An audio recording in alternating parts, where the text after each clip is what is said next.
कार्तिक पूर्णिमा की पौराणिक कथा के अनुसार तारकासुर नामक एक राक्षस था। उसके 3 पुत्र थे, तारकक्ष, कमलाक्ष और विधुनमाली। भगवान शिव के बड़े पुत्र कार्तिकेय ने तारकासुर का वध किया। अपने पिता की हत्या की खबर सुन तीनों पुत्र बहुत दुखी हुए। तीनों ने मिलकर ब्रह्मा जी से वरदान मांगने के लिए घोर तपस्या की।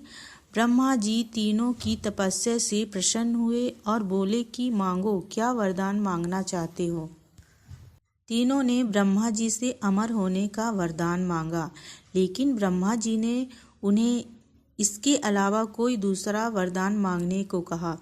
तीनों ने मिलकर फिर सोचा और इस बार ब्रह्मा जी से 3 अलग नगरों का निर्माण करवाने के लिए कहा, जिसमें सभी बैठकर सारी पृथ्वी और आकाश में घूमा जा सके।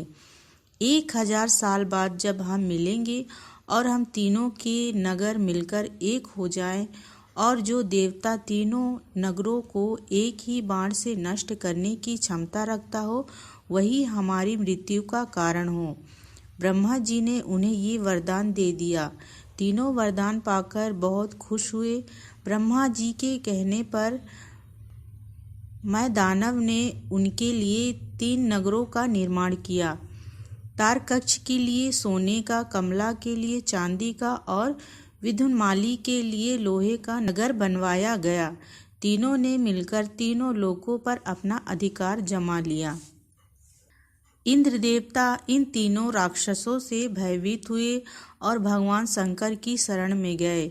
इंद्र की बात सुनकर भगवान शिव ने इन दानवों का नाश करने के लिए एक दिव्य रथ का निर्माण किया। इस दिव्य रथ की हर एक चीज देवताओं से बनी।